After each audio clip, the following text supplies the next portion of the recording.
Genesis chapter 37. Jacob lived in the land of his father's sojournings, in the land of Canaan. These are the generations of Jacob. Joseph, being 17 years old, was pasturing the flock with his brothers. He was a boy with the sons of Bilhah and Zilpah, his father's wives. And Joseph brought a bad report of them to their father. Now Israel loved Joseph more than any other of his sons, because he was the son of his old age, and he made him a robe of many colors.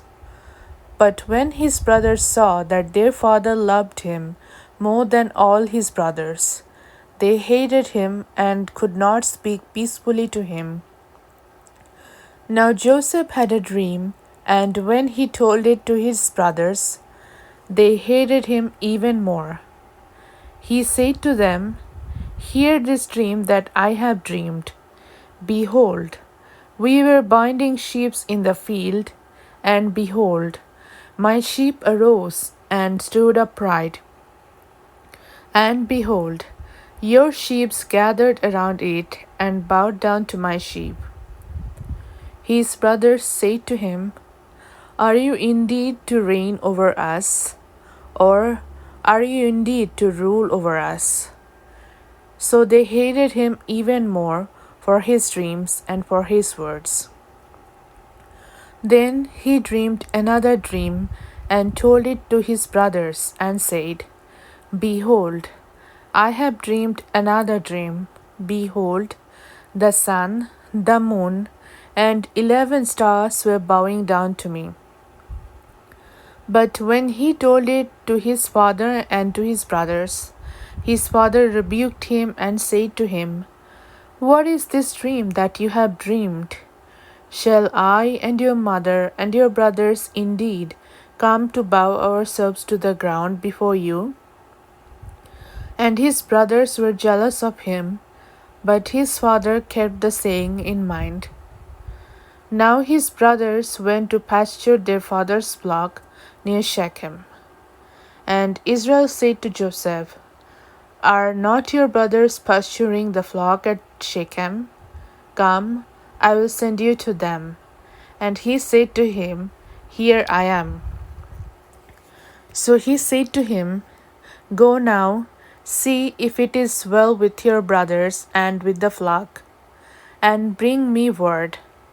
So he sent him from the valley of Hebron, and he came to Shechem. And a man found him wandering in the fields, and the man asked him, "What are you seeking?"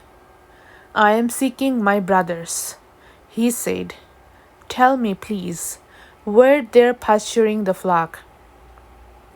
And the man said, "They have gone away, for I heard them say, 'Let us go to Dothan.'" So Joseph went after his brothers and found them at Dothan. They saw him from afar, and before he came near to them, they conspired against him to kill him. They said to one another, "Here comes this dreamer. Come now, let us kill him and throw him into one of the pits. Then we will say that a fierce animal has devoured him, and we will see what will become of his dreams."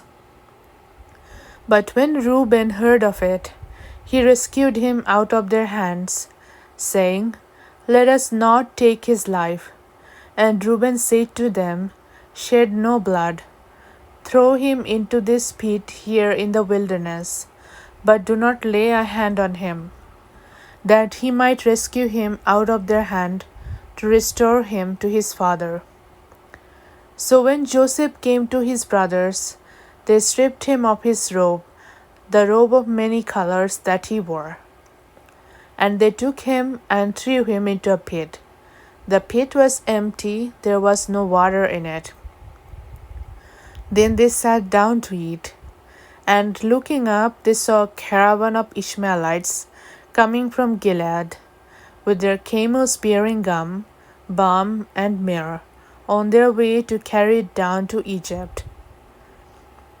Then Judah said to his brothers, "What profit is it if we kill our brother and conceal his blood? Come, let us sell him to the Ishmaelites, and let not our hand be upon him. For he is our brother, our own flesh."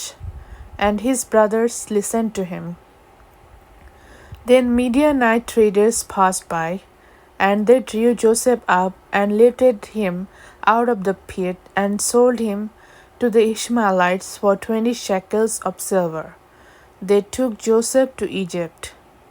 When Reuben returned to the pit and saw that Joseph was not in the pit, he tore his clothes and returned to his brothers and said, "The boy is gone, and I, where shall I go?" Then they took Joseph's robe and slaughtered a goat and dipped the robe in the blood. And they sent the robe of many colors and brought it to their father and said, "This we have found.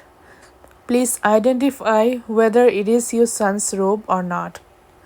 And he identified it and said, "It is my son's robe. A fierce animal has devoured him. Joseph is without doubt torn to pieces." Then Jacob tore his garments and put sackcloth on his loins and mourned for his son many days. All his sons and all his daughters rose up to comfort him. But he refused to be comforted and said, "No, I shall go down to Sheol to my son, mourning." Thus his father wept for him. Meanwhile, the Midianites had sold him in Egypt to Potiphar, an officer of Pharaoh, the captain of the guard.